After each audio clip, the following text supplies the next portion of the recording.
when a young woman cursed by a rival tribe's medicine woman hides her shameful secret. A powerful rancher's marriage proposal forces her to choose between a life-saving lie and a truth that could destroy everything she's built in the unforgiving frontier. The metallic taste of blood fills Ayana's mouth as she bites down on her tongue to keep from screaming. The searing pain that shoots through her abdomen like molten iron, reminding her once again that the curse is real. The scent of sage and burning sweetgrass from the morning ritual still clings to her buckskin dress, but underneath it lurks something else, something rotten and sweet, like flowers left too long in standing water. Her fingers trace the rough bark of the cottonwood tree where she's hidden herself, feeling the deep grooves carved by countless seasons of wind and weather. The year is 1878, and in the harsh landscape of the Montana Territory, where the Crow Nation struggles to maintain its traditions while adapting to an encroaching white world, such pain carries meanings that go far beyond the physical. But it's not just the curse that makes Ayana's hands shake as she presses them against her belly. It's the sound she heard moments before the pain struck, the distinctive jingle of silver conchos that can only belong to one man's horse. Marcus Thornfield, the most powerful rancher in 3 counties, is riding toward the Crow camp with a purpose that Ayana fears she already understands. The morning air carries the distant sound of voices from the camp. Her father, Chief Running Bear, speaking in the formal tones reserved for important negotiations. Ayana knows she should return, should take her place among the women of the tribe as they prepare for whatever ceremony or agreement is being discussed. But the curse that has plagued her for 3 years makes such normal activities impossible. She is 21 years old and still unmarried, still untouched by any man, and in a world where a woman's value is measured by her ability to bear children and maintain a household, her continued virginity has become both a source of shame and a carefully guarded secret. The curse ensures that any man who tries to claim her will face consequences too terrible to contemplate. The meeting in Chief Running Bear's lodge is conducted with the formal courtesy that marks all important tribal business, but Ayana can sense the undercurrents of desperation that flow beneath the polite words. She sits in the place of honor beside her father, her face carefully composed despite the pain that continues to pulse through her body like a second heartbeat. Marcus Thornfield commands attention even in this setting where he is clearly the outsider. At 45, he carries himself with the confidence of a man who has built an empire from nothing, his silver hair and weathered face speaking of decades spent imposing his will on an unforgiving landscape. His eyes, pale blue as winter sky, miss nothing as they survey the lodge and its occupants. Chief Running Bear, Thornfield begins, his voice carrying the slight rasp of a man accustomed to shouting orders across vast distances. I come to you with a proposal that could benefit both our peoples. Ayana's father nods gravely, though she can see the tension in his shoulders. Speak your words, Thornfield. We will listen. The territorial government is pressuring all tribes to relocate to the reservation. I have influence with these officials, enough to ensure that your people can remain on traditional lands, under certain conditions. The pause that follows is heavy with implication. Ayana feels her stomach clench with something beyond the curse's pain as she begins to understand where this conversation is leading. What conditions? Running Bear asks, though his tone suggests he already suspects the answer. Thornfield's gaze shifts to Ayana, and she feels exposed under his scrutiny, as if he can see through her carefully maintained facade to the shameful secret beneath. I want to marry your daughter. A union between our families would demonstrate the kind of cooperation the government wants to see. It would protect your people and provide me with legitimacy in my dealings with the territorial authorities. The silence that follows is deafening. Ayana can hear her own heartbeat, can smell the fierce sweat that has begun to bead on her father's forehead, despite the cool morning air. This is not a proposal born of love or even attraction. It's a business arrangement, a transaction that treats her like livestock to be bartered for political advantage. My daughter is precious to our people, Running Bear says carefully. She has been blessed by the spirits in ways that make her special. Thornfield's smile doesn't reach his eyes. I'm sure she has. But special or not, she's still unmarried at 21. That suggests certain difficulties that a man of my resources might be able to overcome. Ayana feels heat rise in her cheeks. understanding that Thornfield's words carry implications about her desirability that cut deeper than any physical wound. But she also hears something else in his tone, a knowledge that suggests he knows more about her situation than he's revealing. "I need time to consider your proposal," Running Bear says finally. "Of course. But don't take too long, Chief. The territorial officials aren't known for their patience, and winter is coming. Your people will need the protection I can provide." As Thornfield prepares to leave, he pauses beside Ayanna, his voice dropping to a whisper that only she can hear. "I know about the curse, girl, and I know how to break it. The question is whether you're brave enough to let me try." That night, while the camp sleeps and the curse's pain has temporarily subsided, Ayanna searches through her grandmother's belongings for any reference to the affliction that has defined her life for 3 years. Old Woman Singing had been the tribe's most powerful medicine woman before her death the previous winter. And if anyone had understood the curse's true nature, it would have been her, hidden in a parfleche container decorated with symbols that seemed to shift and writhe in the lamplight. Ayanna finds a collection of items that makes her blood run cold. Dried herbs she doesn't recognize, small bones carved with symbols that hurt to look at directly, and most disturbing of all, a piece of cloth that she recognizes as coming from her own dress, the one she'd been wearing the night the curse was cast. But it's the discovery of a small leather journal, written in her grandmother's careful hand, that provides the first concrete clue to the mystery that has consumed her life. The girl suffers from no natural ailment. One entry reads, "The Blackfoot woman, Crow Feather, has woven a curse of great power, one that binds the girl's womanhood to her shame. Only truth can break such a binding, but the truth may be more dangerous than the curse itself." Ayanna's hands shake as she reads the words. Remembering the night 3 years ago when Crow Feather had appeared at the edge of the camp like a specter from a nightmare. The Blackfoot medicine woman had been beautiful once, but grief and hatred had twisted her features into something terrible to behold. Her own daughter had died in a raid led by Crow warriors, and she had come seeking revenge against the tribe that had taken everything from her. The curse had been cast in the presence of the entire tribe. Crow Feather's words echoing across the camp like thunder. "Let the daughter of Running Bear know the pain of loss as I have known it. Let her womanhood be bound by shame until she learns the price of her people's violence." But Ayanna's grandmother's journal suggests that the curse is more complex than simple revenge. The final entry, written just days before Old Woman Singing's death, contains a revelation that changes everything. The curse can only be broken by one who knows its true nature. Crow Feather's daughter did not die in the raid. She lives still, hidden among the whites, and her mother's curse is designed to bring her home. The revelation sends Ayanna to the place where the curse was first cast, a circle of standing stones on a hill overlooking the camp, where the tribe's most important ceremonies are conducted. The stones are ancient, older than memory, and they seem to hum with power in the pre-dawn darkness. As Ayanna stands in the center of the circle, memories begin to surface, not just of the night the curse was cast, but of earlier times, happier times, when a young Blackfoot girl had sometimes visited the Crow camp during periods of peace between the tribes.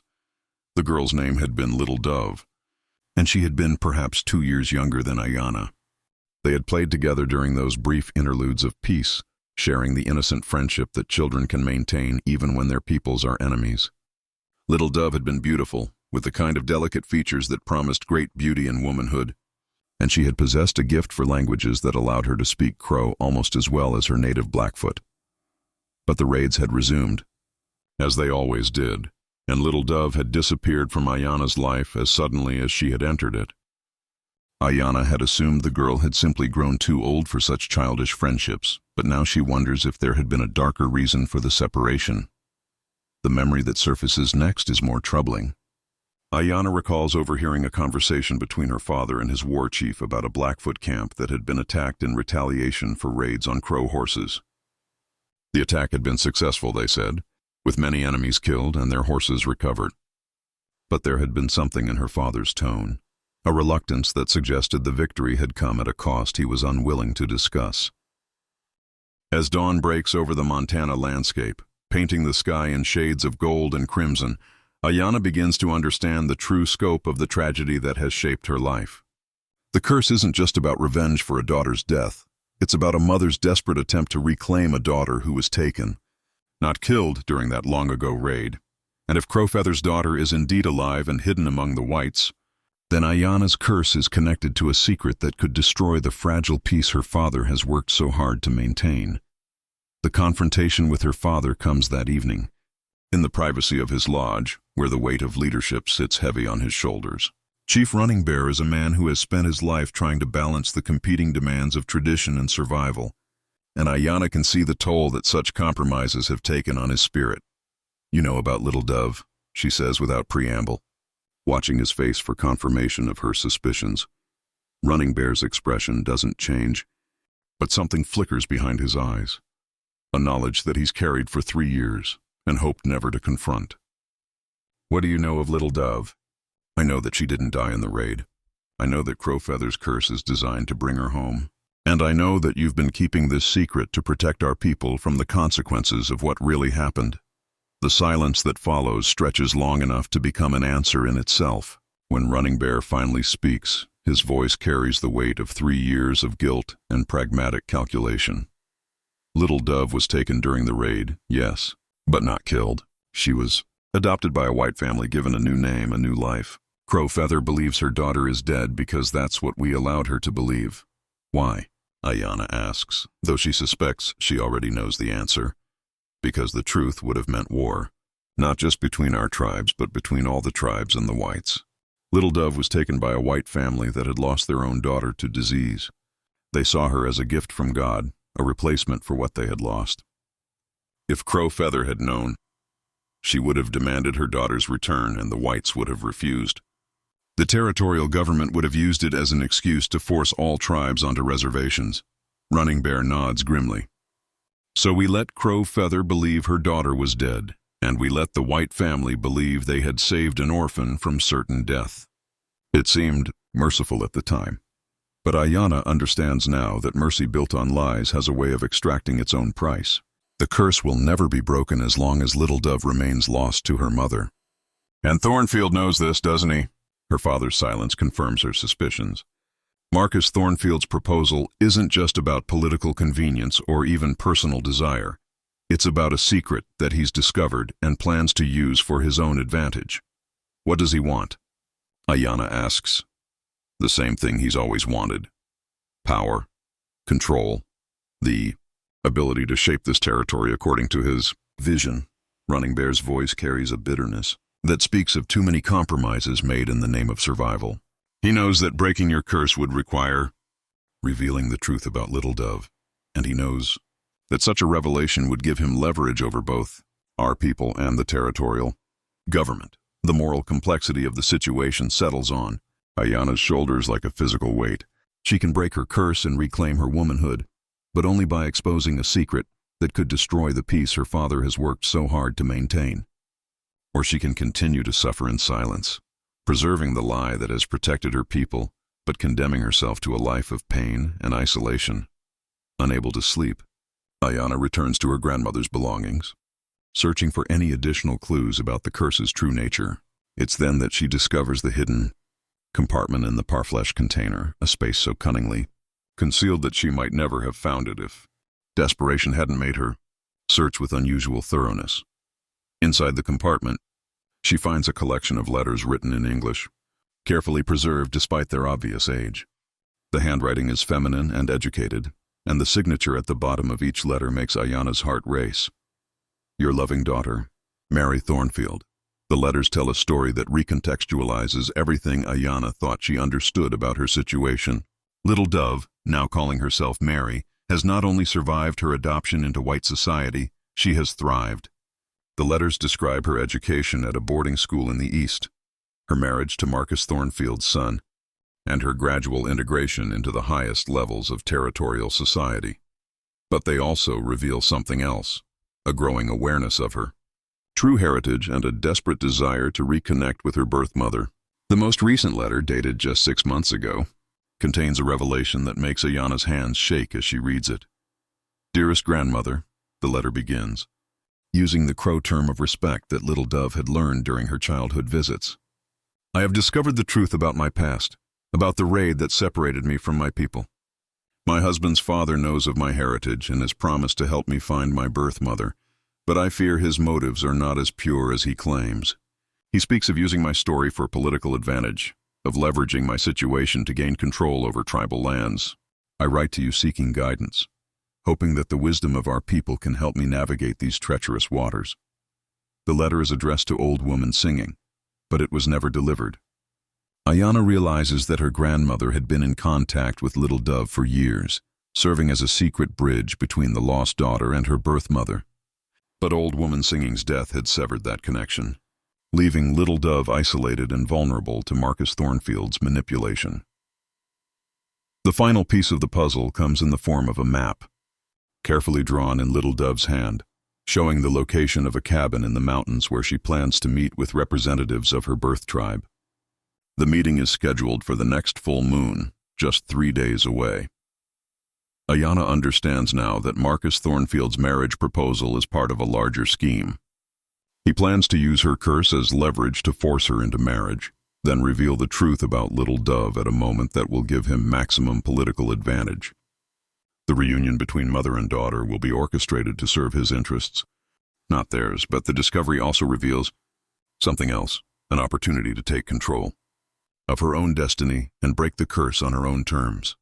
The next morning brings news that transforms the already complex situation into something approaching crisis. A messenger arrives from the territorial capital with word that federal commissioners are coming to negotiate a new treaty with all the tribes in the region. The negotiations will determine whether the tribes can remain on their traditional lands or will be forced onto distant reservations. Marcus Thornfield arrives at the camp shortly after the messenger departs, his timing too convenient to be coincidental. He requests a private meeting with Chief Running Bear and Ayana, and his demeanor carries the confidence of a man who holds all the winning cards. "I trust you've had time to consider my proposal," he says, settling into the lodge with the ease of someone accustomed to being welcomed wherever he goes. "We have considered it," Running Bear replies carefully, "but such decisions require consultation with the spirits." Thornfield's smile is cold as winter wind. "Of course, but I'm afraid the spirits will have to work quickly." The federal commissioners arrive in 1 week, and they'll want to see evidence of cooperation between the tribes and the territorial government. A marriage between your daughter and my family would provide exactly that evidence. Ayana feels the trap closing around her, understanding that Thornfield has orchestrated events to give her no choice but to accept his proposal. But his next words reveal the true scope of his manipulation. "I should mention that I've recently come into possession of some interesting information about your family's history, Chief. Information that the federal commissioners might find illuminating." The threat is clear, though carefully veiled. Thornfield knows about Little Dove, and he's prepared to use that knowledge to destroy Running Bear's credibility with the territorial government if his proposal is refused. "What kind of information?" Ayana asks, though she already knows the answer. "The kind that reveals how certain tribal leaders have been less than honest about their past actions. The kind that might make the commissioners question whether such leaders can be trusted to honor new treaties." Running Bear's face remains impassive, but Ayana can see the defeat in his eyes. Thornfield has maneuvered them into a position where refusal means not just personal consequences, but the potential destruction of their entire people. "I need an answer by tomorrow," Thornfield continues, rising to leave. "The commissioners won't wait, and neither will I." As he reaches the lodge entrance, he pauses to deliver one final piece of information that changes everything. "Oh, and Ayana, you might be interested to know that your childhood friend Mary will be attending the treaty negotiations. She's quite eager to reconnect with her cultural heritage." The revelation that Little Dove will be present at the negotiations, under Thornfield's control and unaware of the larger game being played, adds another layer of urgency to Ayana's situation. She has less than a week to find a way to break her curse, expose Thornfield's manipulation, and reunite a mother and daughter without triggering the war that everyone fears. That night, as Ayana prepares to ride to the mountain cabin where Little Dove waits, she discovers that she's not the only one who knows about the planned meeting. Jake Morrison, Thornfield's foreman and the man she secretly loved for 2 years, emerges from the shadows beside her horse with an expression of barely controlled desperation. "Don't go," he says, his voice carrying an urgency that makes her heart race. "It's a trap, Ayana. Thornfield knows about the meeting, knows about everything. Ayanna stares at him, seeing him clearly for the first time. Jake has been a frequent visitor to the Crow camp, ostensibly on ranch business, but always finding excuses to speak with her, to share small moments of connection that had made her curse seem bearable. She had thought his interest was genuine, had allowed herself to hope that he might be the one to break the curse through love. "How do you know about the meeting?" she asks, though she's beginning to suspect the answer. Jake's face crumbles with guilt and self-loathing. "Because I told him. Because I've been reporting everything to him for months. Every conversation, every plan, every secret your people have shared. The betrayal cuts deeper than any physical wound. But it's the revelation that follows that truly destroys her faith in everything she thought she understood. Thornfield sent me to get close to you, to learn about your curse and find a way to use it against your father. But I fell in love with you, Ayanna.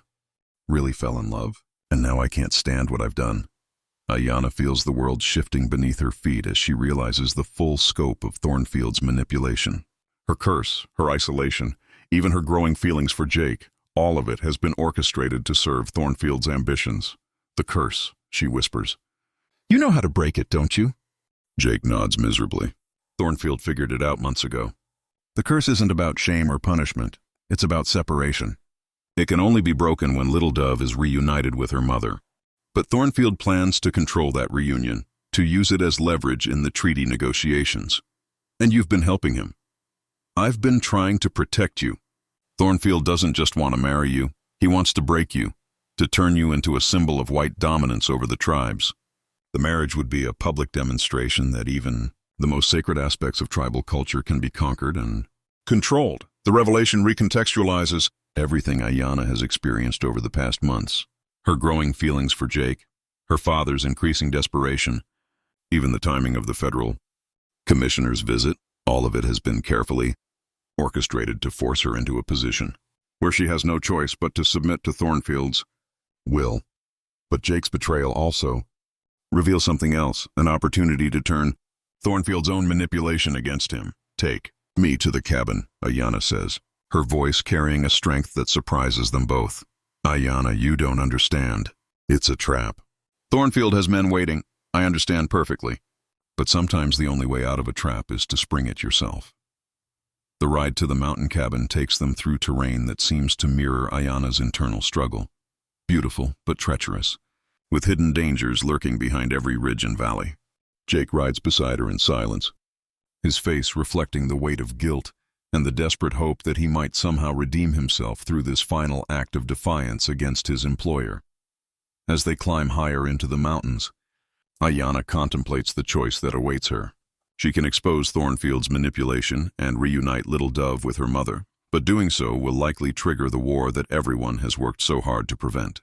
The federal commissioners will see the revelation as evidence that the tribes cannot be trusted, and they will use it as justification for forced relocation.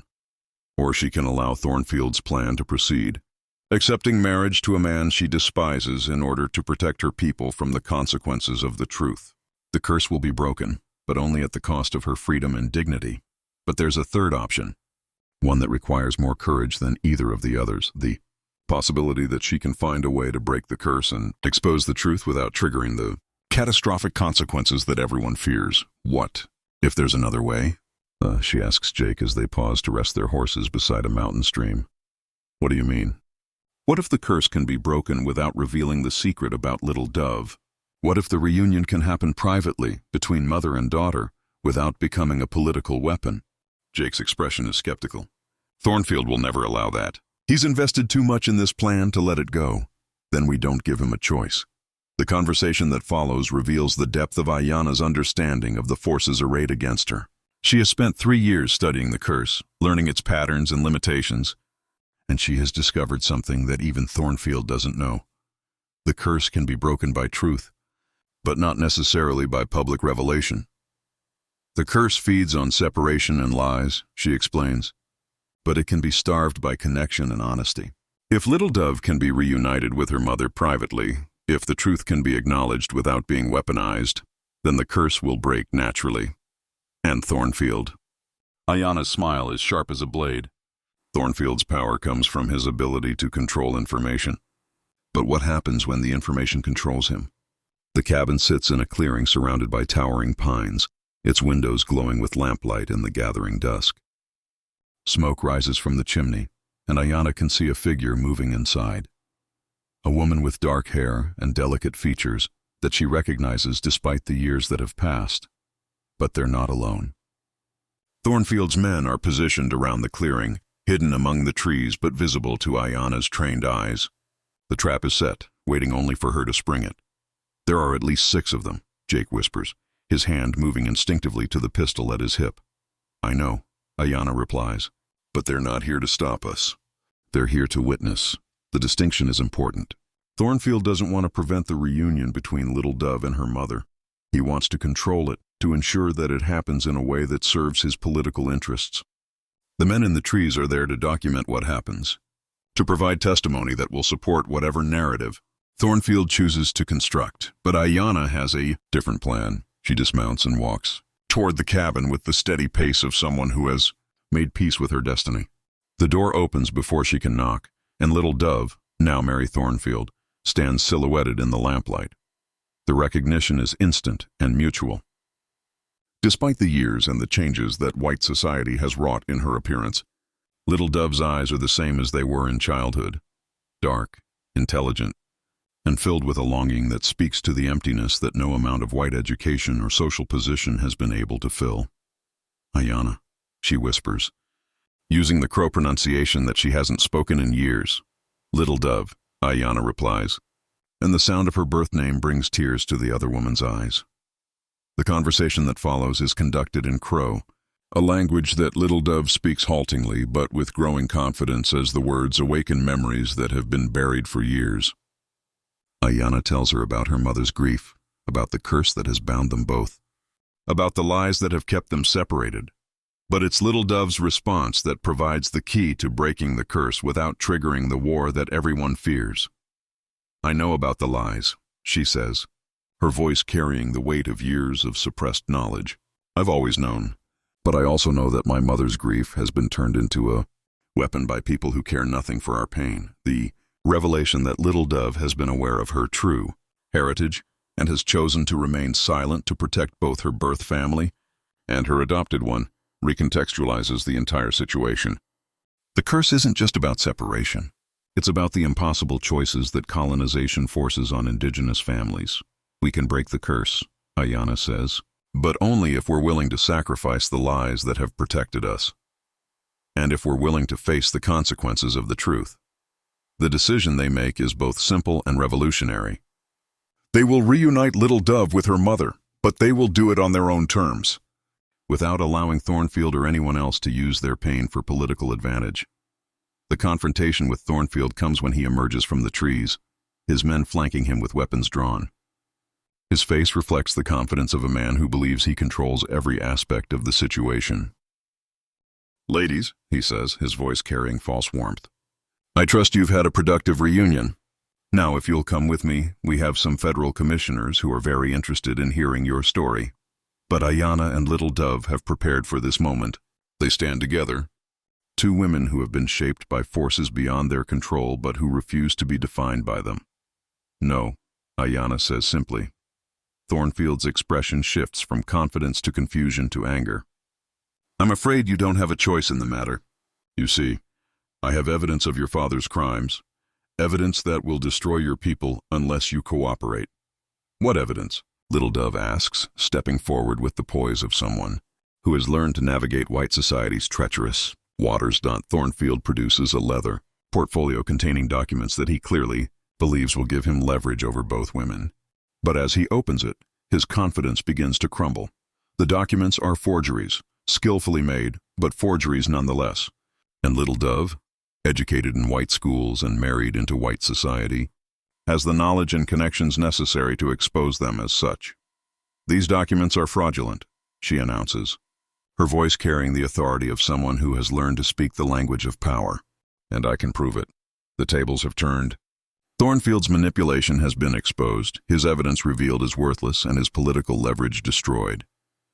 But the victory comes at a cost that neither woman could have anticipated. The curse breaks not with dramatic fanfare, but with a quiet sigh that seems to echo across the mountain clearing. Ayanna feels the pain that has defined her life for 3 years simply disappear, leaving behind a sense of wholeness that she had almost forgotten was possible. But the breaking of the curse is only the beginning. The reunion between Little Dove and her mother, Crow Feather, takes place 3 days later in the sacred circle where the curse was first cast.